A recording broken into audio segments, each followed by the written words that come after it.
y nos enlazamos para iniciar esta emisión con nuestra colega Melba Frutos. Vamos hasta Nuevo León, donde se encuentra la información de lo que ha ocurrido en Cadereyta. Nuevamente un motín en Cadereyta, en este penal que hace no más de medio año, 7 meses aproximadamente, hubo otro motín importante que también pues se reportó ampliamente en su momento. Ahora vemos que el resultado de este nuevo motín en Cadereyta pues ha arrojado 13 personas muertas hasta la última información de la que tuvimos reporte. Así que bueno, vamos directamente con Melba Frutos hasta Nuevo León para que nos cuentes, Melba, cómo están las cosas. Buenos días y bienvenida. Buen día, Carmen. Bueno, pues la situación acá se tornó de violenta desde el lunes en la noche.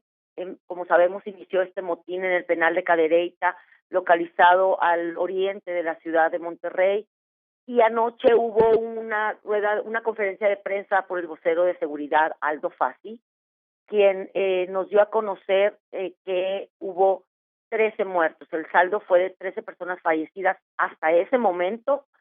Dijo que se tenían que esperar a las autopsias para conocer exactamente de qué manera murieron.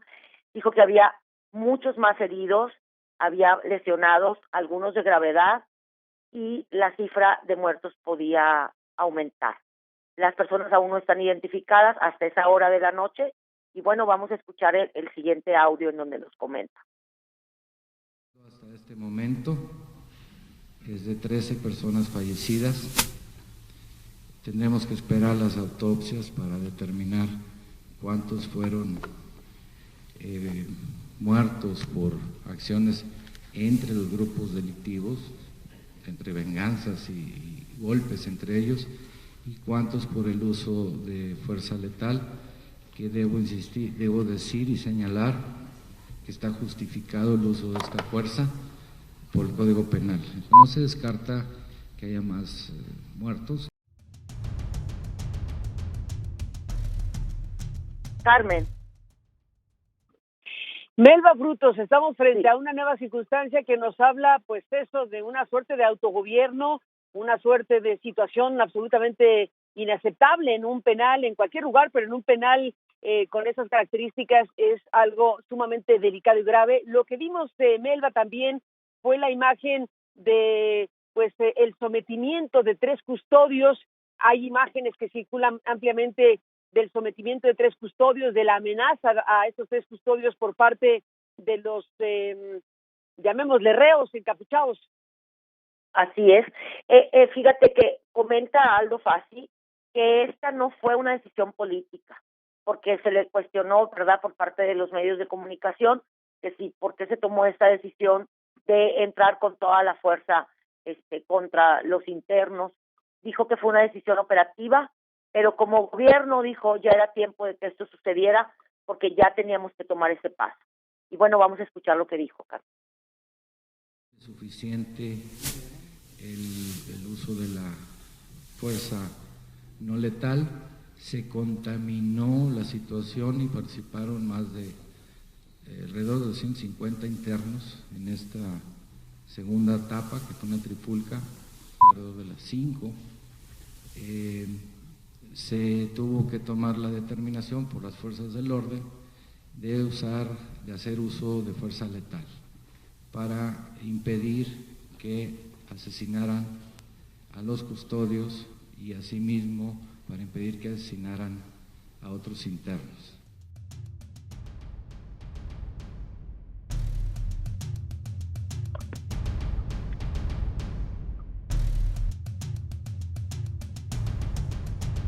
Bueno. Melba. Bueno, sí. Sí, Melba, bueno, escuchando lo que Aldo Fassi ha planteado al respecto, una pregunta, no sé si tiene respuesta todavía, es si las personas que resultaron muertas en esta circunstancia murieron a consecuencia del propio motín o murieron, o algunas murieron a consecuencia de la acción letal de las fuerzas del Estado. Según lo que él nos explicaba, él decía que aún no hay una determinación exacta de quiénes murieron, a manos de quiénes y de qué manera. Dijo que se estaban haciendo las investigaciones, se estaban levantando los cuerpos, que las autopsias dirían de qué manera murieron, ya fuera a manos de los propios internos, porque dice él que la manera en que los fueron, pues como empujando, estos buscaron una salida e ingresaron a un área en donde había internos contrarios a ellos, a los que estaban afuera agrediendo. Entonces dice que ahí se armó otra riña entre ellos mismos. Dice que todo esto se va a saber en las próximas horas, fue lo que prometió, y también comentó que esta riña la iniciaron un grupo de custodios que pertenecen a un cártel que ningún penal lo quieren, ¿verdad? Un grupo de internos de reos que ningún otro penal lo quieren y que tienen, que son como 40 y que tienen continuas rencillas con ellos. Por eso él dice que al ingresar, ya como acorralados, entraron a un dormitorio en donde había personas contrarias a ellos y que posiblemente pudieron morir víctimas de sus propios compañeros o bien por el uso de las Fuerzas Armadas, que participó Fuerza Civil, participó la Policía Federal y participó la Agencia Estatal de Investigaciones en esta fuerza letal que él llama, ¿verdad? No fue una decisión política, fue una decisión operativa, pero como gobierno ya era tiempo que sucediera, porque ya teníamos que tomar ese paso.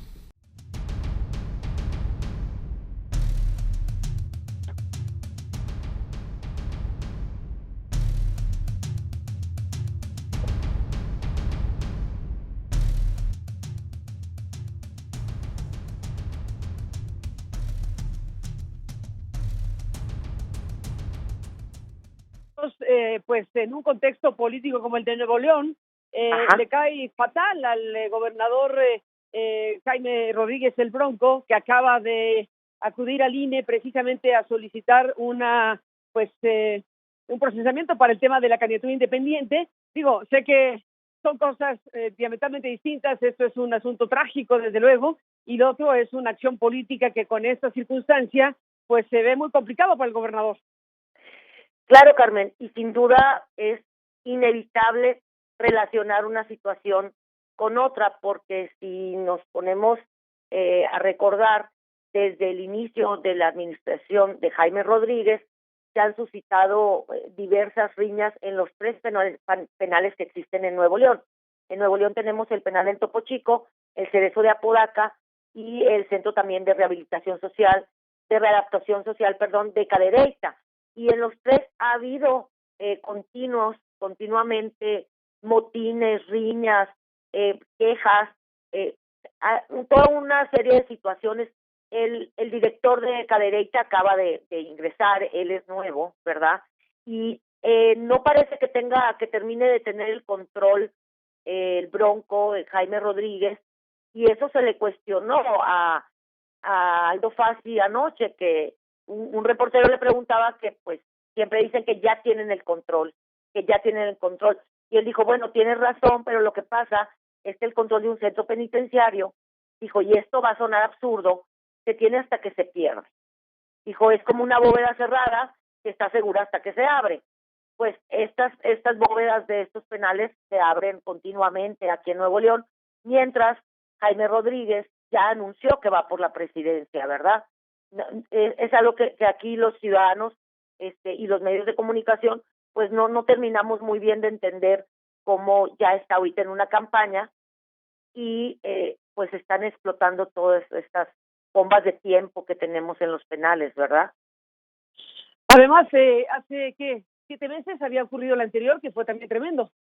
Sí, fue a finales de marzo, tuvimos 4 muertos también, y ese fue en ese mismo, en el Cadereyta, ¿verdad? En enero fue cuando fue lo del Topo Chico, pero bueno, estoy muy segura si fue en enero o en febrero del Topo Chico, pero cuando no es un penal es otro, y ha habido saldos graves, saldos muy lamentables, y afuera, por ejemplo, ahorita las familias aún permanecen ahí, muchas de ellas, pues son seres humanos y son sus hijos, sus hermanos, sus padres, y están desesperados porque pues aún no identifican los cuerpos y aún no saben si la persona que está dentro es su familiar, ¿verdad? Ayer se desató una serie de riñas ahí afuera del reclusorio también, incluso hubo agresiones en contra de elementos de fuerza civil por parte de algunos familiares, que Aldo Fassi dijo que algunos no eran familiares, que eran reventadores,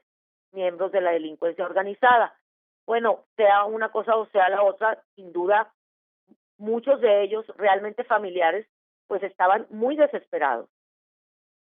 No había quien les diera información y de hecho, hasta que llegó ya después de las 4 de la tarde, Aldo Fassi en compañía del procurador, Bernardo González, hasta entonces, por medio de los medios de comunicación y de las redes sociales, los familiares se iban a enterar de lo que estaba sucediendo adentro, porque para ellos aún no había una vocería oficial que estuviera ahí con ellos, como en otras ocasiones, calmándolos o diciéndoles qué era lo que estaba pasando.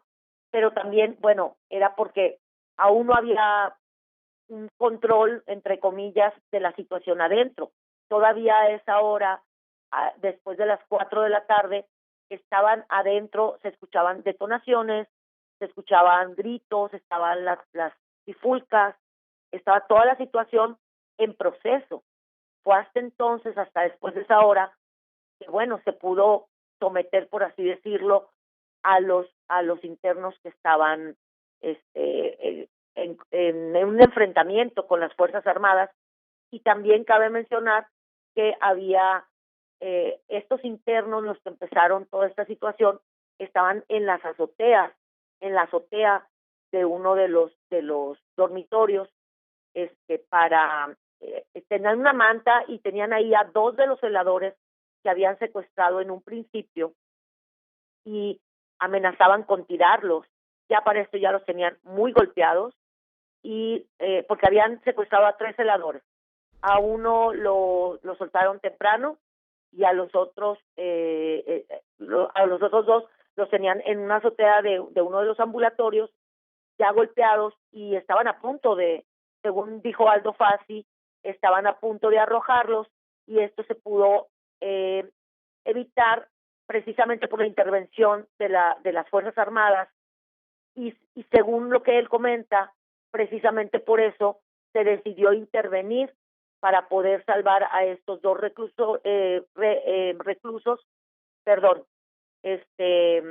guardias que finalmente los lograron salvar y no los arrojaron.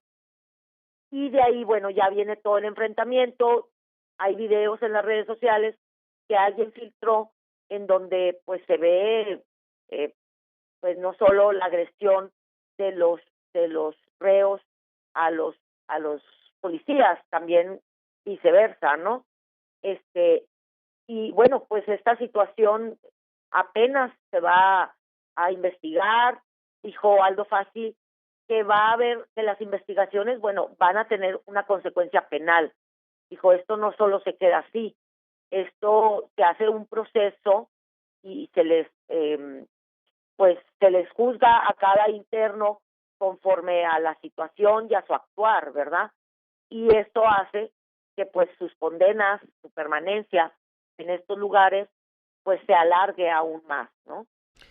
Pues qué panorama el que nos cuentas, Melba Frutos, esta mañana de lo que ha ocurrido, como dices, desde el lunes por la noche. ¿A qué hora empezó este motín? ¿A qué hora se tiene registrado el inicio de este motín? Pues como sabes, en estos tiempos, Carmen, pues nos venimos enterando de primera mano por las redes sociales. Ajá. Esto porque los mismos internos llaman a los familiares y los familiares empiezan a tuitear o a poner en Facebook, empiezan a preguntar a la autoridad por medio de las redes sociales qué está pasando, y los primeros informes, incluso de compañeros que trabajan en la fuente policíaca, de noche empezaron a poner en sus cuentas de Twitter más o menos después de las 11, en donde ellos escucharon, pues quizá por radiofrecuencia, en donde llamaban a que hubiera patrullas de apoyo que acudieran al al penal de Cadereyta por posible motín o una cosa así. Empezaron ellos a tuitear, entonces ya sabes, empiezan a avisar a todos los demás, y fue la manera más o menos en que nos enteramos a esa hora.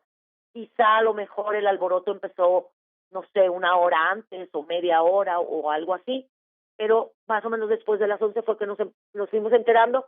La autoridad solo dice que pues a partir de la noche, pero no, como que no le dio mucha importancia a Aldo Fassi en su conferencia de prensa ayer a la situación que se vivió durante la noche, porque él aseguró que esa noche de lunes, madrugada de martes, la situación se controló, y dijo que se reinició o se reactivó de alguna manera en la mañana del martes, que fue cuando, bueno, ya empiezan a llegar miembros integrantes de Fuerza Civil, y empiezan a tratar de contener la situación, y empieza otra vez el encontronazo entre policías y entre internos que les lanzaban de todo, ¿no? De hecho, hay un policía de Fuerza Civil herido de gravedad, con una puntilla le perforaron un pulmón, según lo que dijo Aldo Fassi. Él está grave, porque sí hubo un enfrentamiento muy fuerte, en donde tuvieron incluso que rearmar estrategias estando dentro del penal. Los elementos, en lugar de atacar de uno en uno o de dos en dos, se armaron en grupos. Ya sabes, bueno, ellos usan sus tácticas para poder contener a los internos que los estaban agrediendo con picos, con todo lo que encontraban, con lo que tienen en los talleres. Incluso destrozaron muebles, según dijo, para poder atacar con palos y con lo que tuvieran a la mano, ¿verdad? Aún no se sabe exactamente tanto detalle de la situación, ¿no? A pesar de que se tardaron todo el día, toda la tarde, en salir a dar una conferencia de prensa, aún hay cosas que no se tienen como que muy precisas, pero que también no se espera que se precisen tan detalladamente, porque pues al final pues cada quien ahí adentro cuenta su historia, y como decían ayer algunos familiares entrevistados por medios de comunicación, pues solo ellos saben qué está pasando ahí adentro, y vienen a contar una cosa que no podemos saber a ciencia cierta si es justamente así como sucedió, ¿no? Pues Melba Frutos, estaremos en comunicación si me lo permites. Gracias por este reporte, por esta información desde Nuevo León de lo que está sucediendo en este penal de Cadereyta. Gracias, Melba, estamos en contacto. Gracias, buenos Carmen. días. Seguimos en contacto. Seguimos en contacto con este tema. Hacemos una pausa, regresamos. Tenemos otros asuntos en el resumen inicial de noticias de lo más importante, pero desde luego este es uno de los temas más relevantes, indudablemente, de las últimas horas, esto que está ocurriendo en Nuevo León. Volvemos con más.